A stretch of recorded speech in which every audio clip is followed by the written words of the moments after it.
I got the horror film titled I Killed a Car cleaned up. Pressure washed. You know, soap, you do what you can. Gee, many Christmas. Took the steam right out of me, that one. Anyway, moving on. It's probably time to actually clean this shop, and boy, do I not want to. I mean, at all. I mean, really, really don't want to clean my shop. But, anyway. Need a new workbench. I need a bigger workbench. Get my tools organized. You know, that kind of stuff. Here's a shot of my fire engine.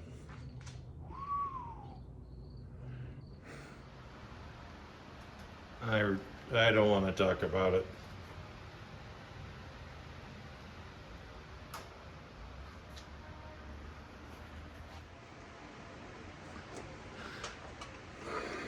Yep, woke up this morning, fired it up. Worse than ever. Housing cracked. Probably when I tightened it, over tightened it. But probably had a little crack anyway, but I definitely finished it off. And the other thing is the kind of the pressure side is that top piece, and the gasket just failed at the top. Let me show you. Right here. So the original gasket just had a hole here and a hole here, and I cut that whole thing out on the gasket I made, and it just, this little bit of gasket up here just wasn't enough to keep that in, pressure in. So as it came in from the block, it just excavated that. And so I took it apart and realized how badly it had broken. So, not starting off very well today, am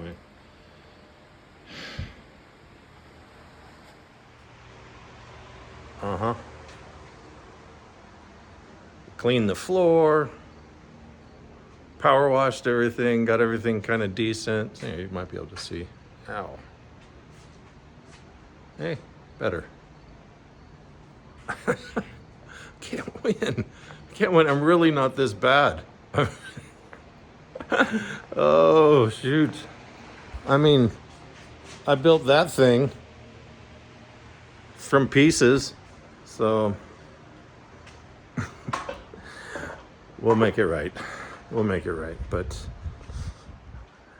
I just make a piece and block it off. I mean, they only scrub like maybe 5% of the oil. Anyway, maybe see if I can find a good used one to put back in there. Anyway, might have to shift topics today for sure. So I started painting the stand for my stamp mill right there. Trying to figure out where to locate the switch. And definitely today I need to do the switch, the motor. I don't know if I'll get that far, but we'll see. In between juggling life. Anyway, thanks for checking in. See what we can get done. Okay, new plan. I'm gonna go with that block off plate idea just for now. And then I found this crappy piece of steel here that is about the right size, and it's definitely thick enough. If I can cut that, use the old housing, just make a plate, get it on there. I need to get the truck moving. And then at a later date, I think I can drill and tap some holes for the outgoing and the return, and maybe try to figure out some kind of remote oil thing. Have to see. But for now, that's what I'm going to do.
It's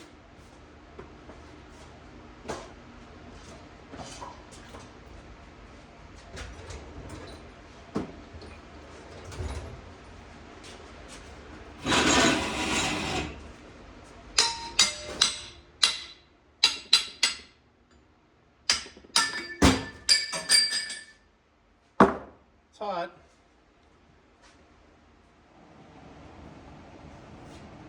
So I'm working on a couple things. Got the plate cut, and then I used some machinist die to put a ink on there, so when I scribe around the lines, they're really crisp. I'm also starting to work on the electricals for my stamp machine, which shouldn't take me too much longer. I just got to clean up a few things and then assemble it, and then try to punt that down the road. Anyway, let's mark this up real quick.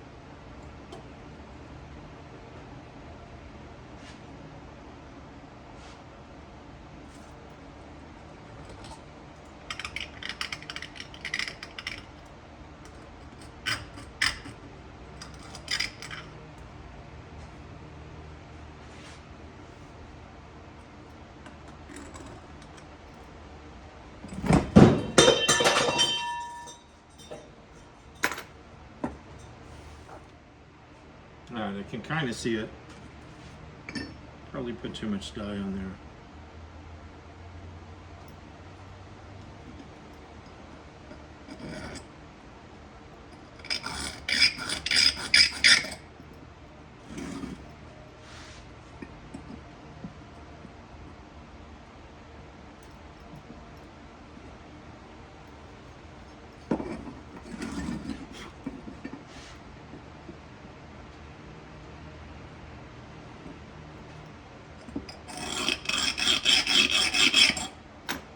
Okay, 2 lines to the triangle kind of shape. I can see the outline of the first hole. I'm gonna get these cut, and then we'll reassess, figure out those holes. If I can get everything to hold straight enough, I'll use the center punches, and then I'll run it over on my Buffalo drill press. I'll give you a look at that. That's really cool too. It's from the, I don't know, 40s, 50s. My uncle gave it to me. It's really cool. So anyway.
One down.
I'm going to double check it and then drill these out to the right diameter.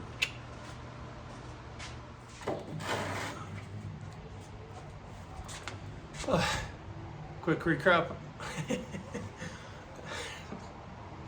A quick recap of my truck.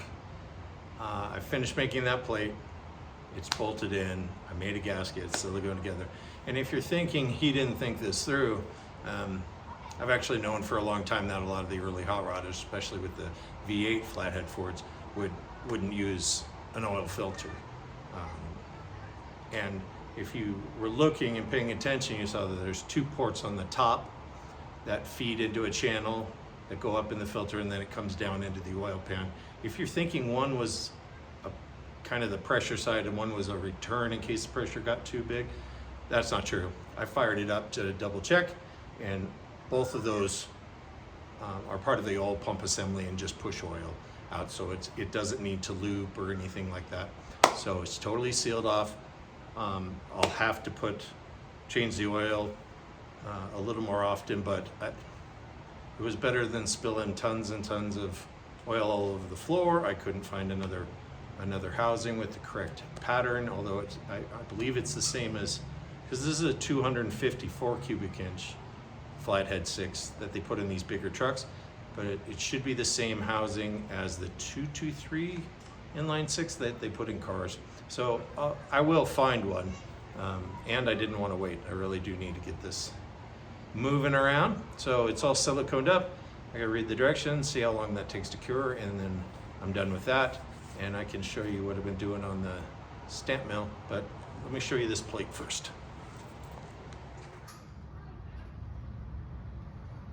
See, it's just that easy.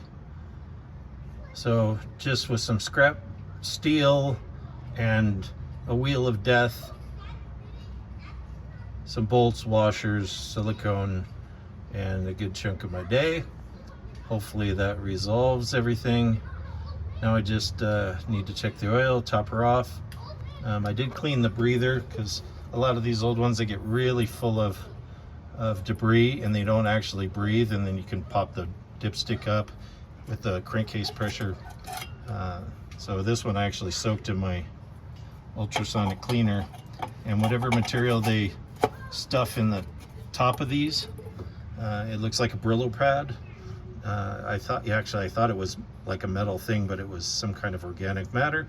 So when I put it in the cleaning machine and ran it up to 175 degrees, all that dissolved. I have no way to get anything else in there, so it's just going to stay like that. Threw a coat of paint on it with the only paint I have right now, that industrial paint, industrial gray that I use on the stamp mill. Anyway, let it cure for a bit. Hopefully it'll work.